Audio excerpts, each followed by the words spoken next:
The Gore campaign has also continued to drill the caucus on what Steph has called his lack of experience on foreign policy issues. Gore political director Larry Perlman said he doesn't really seem very comfortable discussing them. And national campaign manager Fred Martin claimed the caucus plans to collect more revenue by cracking it down on tax cheats as a gimmick. The deficit is not going to be solved by a gimmick. We have seen 8 years of gimmick to buy 8 economics, he added. The Tennessee Senators campaign on will be ridden off the Jackson Fred, Senator Jackson and his Steph Bristol called in the two-man race between him and the caucus, running high after theirs. Candidate Super Thursday showing Gore, Jefferson, Washington headquarters answer is, vote Al Gore for president, we're going to win. But the outlook is not very good for Gore right now in the land of Lincoln. A WCIA TV poll gives Illinois Senator Paul Simon 39% of the vote, Reverend Jackson 19 points, and Dukakis 10%, and Gore just 6% of the poll. It was a different story down in Southern Super Tuesday when Gore won 5 straight outright and went comparatively in several other states to push his delegate count of 3-4 when Dukakis led the count. Why are we so high in an auto insurance rates so high in Massachusetts? Because of bad driving hazards, bad roads, a record high number of accident claims, and all the thefts and expensive outdated insurance systems, say industry lobbyists and regulators, all help make the base state average insurance bill You'll never forget that fun-filled day of sledding with the family. of $658 are one of the highest in the nation. Last year, the state has forfeited the new higher rates. Massachusetts may be valued into the Specific make and model, front, back, even up the sides. first and second place, said Insurance Commissioner Roger Singer. Them away. Order your WeatherTech. One of the major reasons for that, so everybody says the high percentage of the claims fell by the state's 3,173,795 insurance drivers.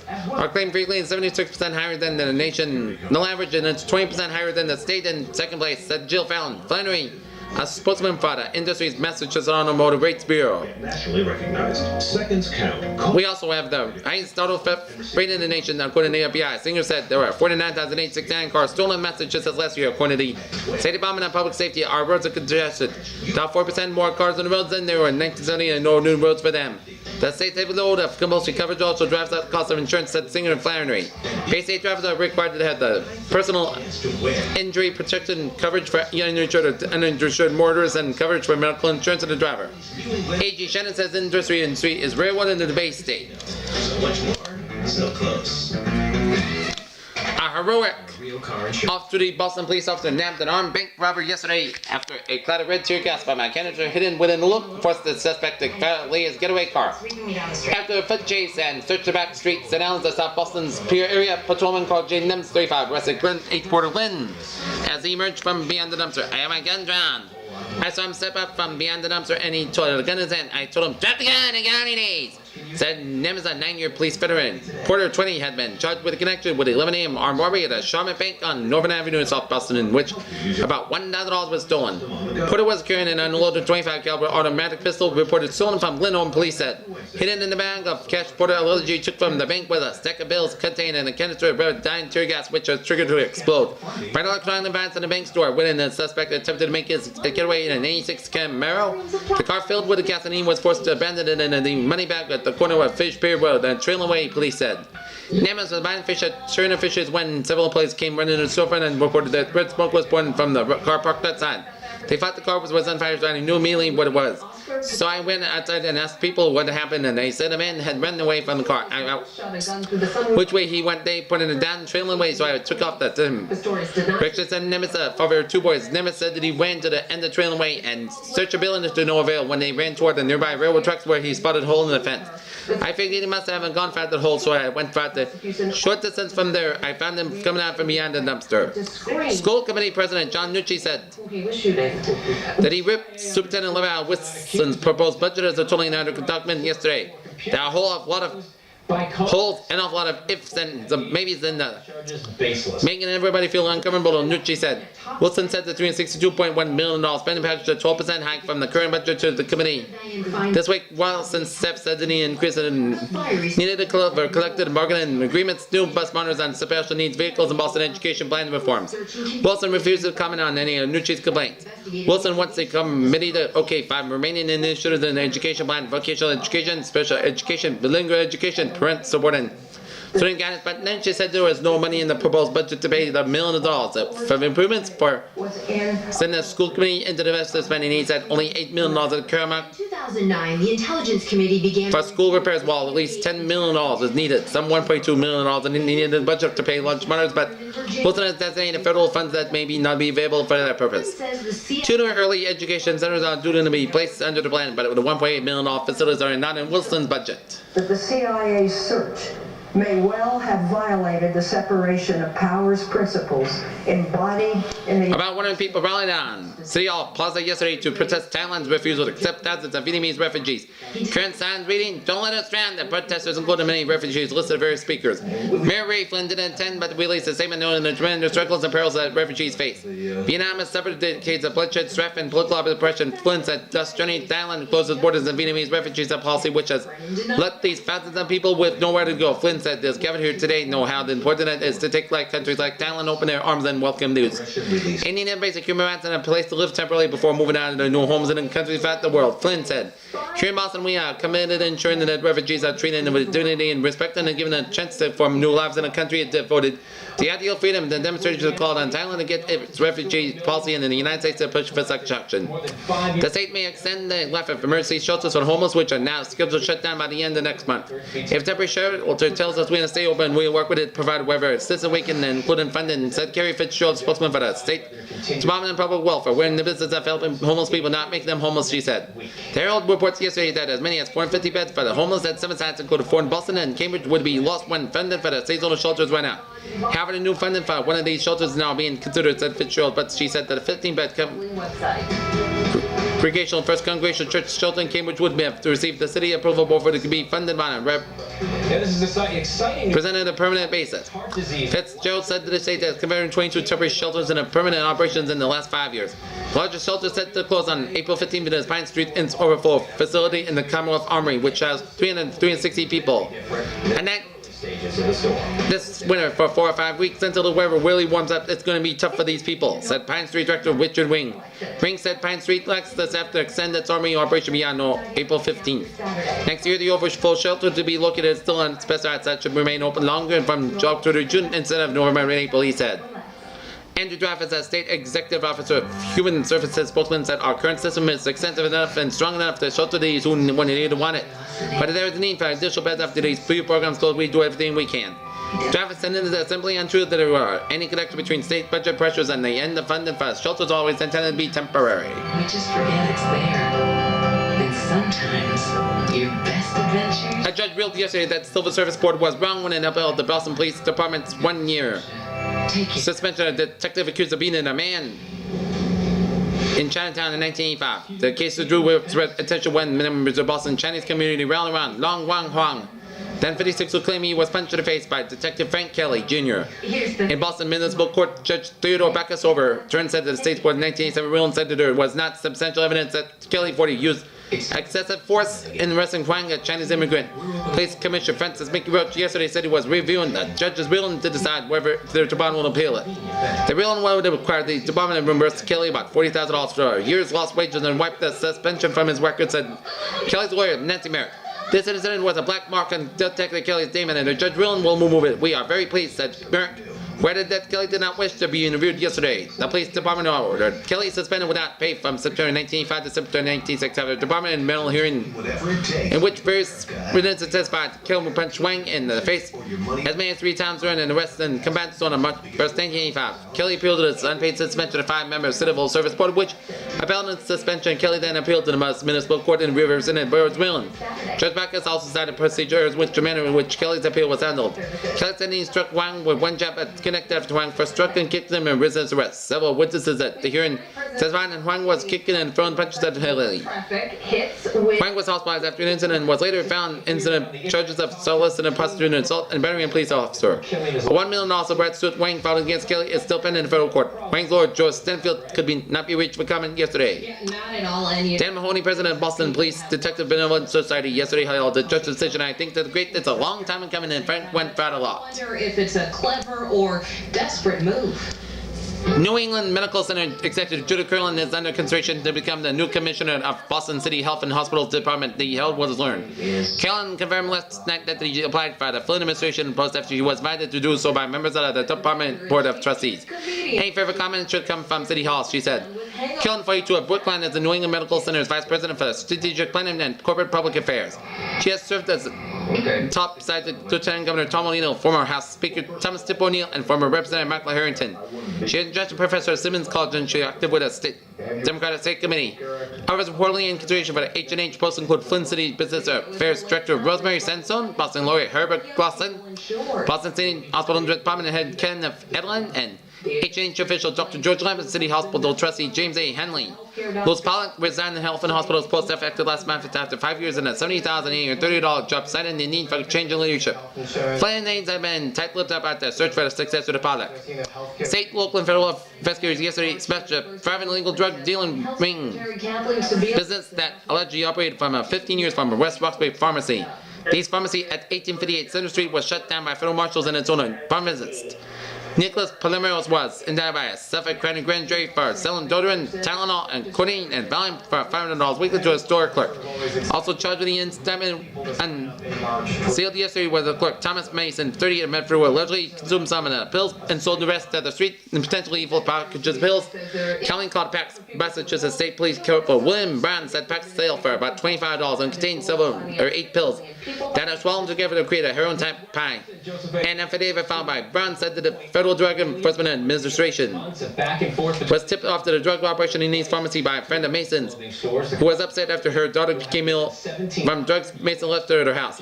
U.S. Attorney Frank L. McNamara Jr. filed a civil complaint in federal court in Boston seeking the forfeiture of the Center Street building owned by Polymers, which is valued at about $1 million and has the pharmacy and 6 other businesses. Under the federal law, the government may seek the forfeiture of property gained thereat. Drug profits and Polymers 54 Needham pleaded innocent to 35 counts of knowingly filing unlawful prescription for controlled substance and 3 counts of knowingly distributing drugs yesterday. Mason pleaded innocent to 10 counts of obtaining controlled substance by fraud and deception and 1 count of breaking into the East Pharmacy last October alleged to steal drugs. Suffolk Magistrate Gary Wilson set bail at $25,000. Surety is $25 cash for Palermo and released Mason on personal recognizance. iTunes Radio. This is the first upgrade since iOS 7. A West Springfield boy who had been missing since Monday might have been running on a bulk of ice in Westfield River when he fell into the water and drowned, authorities said yesterday. 2014 West. Hampton Country superstar raked in a water. County medical examiner ruled that 8-year-old Brett Akers died of accidental drowning. The youngster's body was recovered by 2 Agawam firefighters yesterday in 4 feet of water in the Westfield River, about 500 yards south of the Agawam Bridge. We can only suspect that he might have been playing in near culvert up the river, said Fire Lieutenant Nick Demko, one of 2 men who discovered the body fallen in an intensive 3-day search by state police and several local police and fire departments.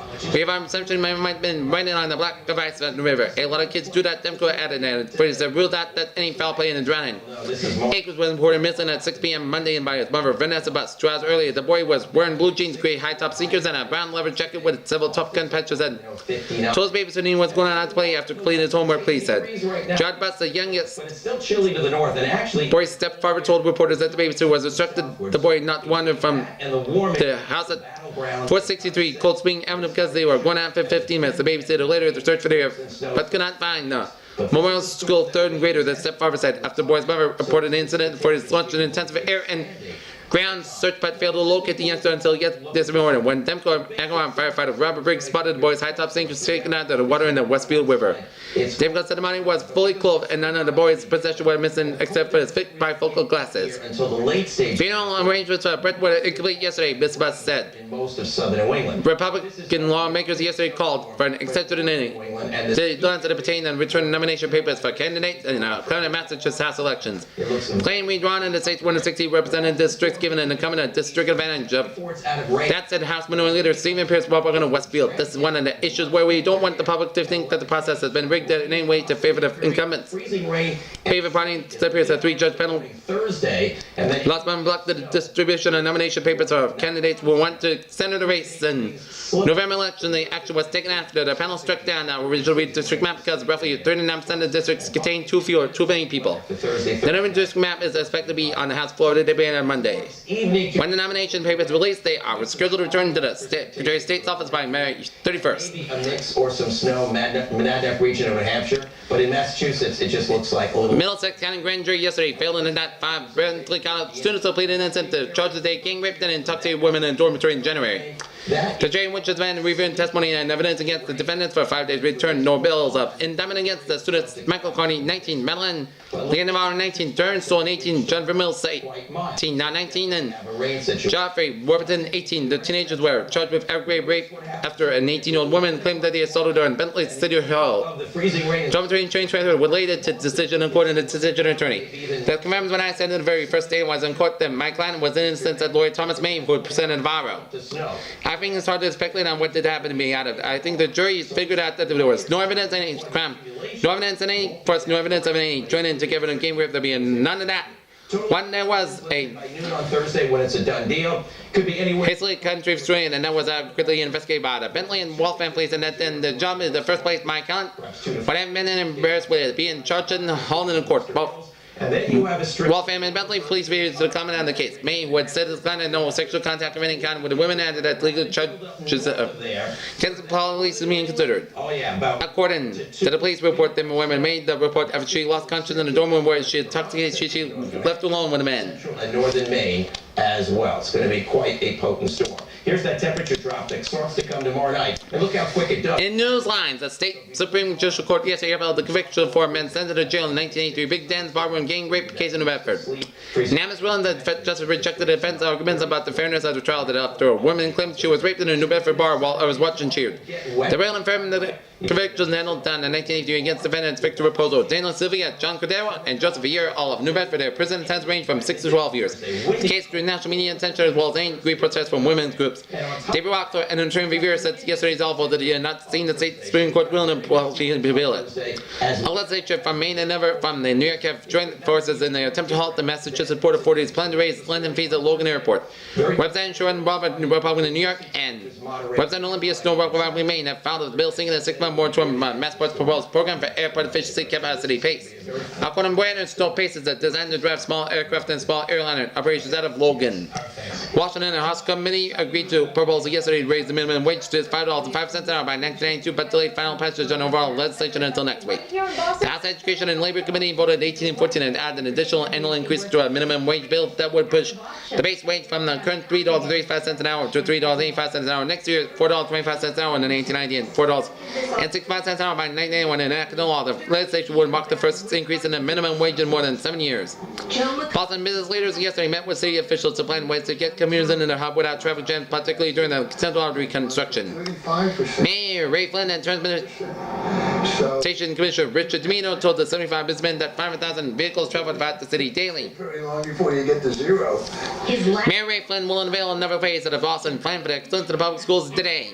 A program designed to improve students' learning skills. The support for early education development and seed program will upgrade reading, writing, and perceptual skills of students from kindergarten to the 3rd grade at the William Monroe Charter School and the Jamaica Plains Agassiz. Flynn expects to outline the part for the charter school.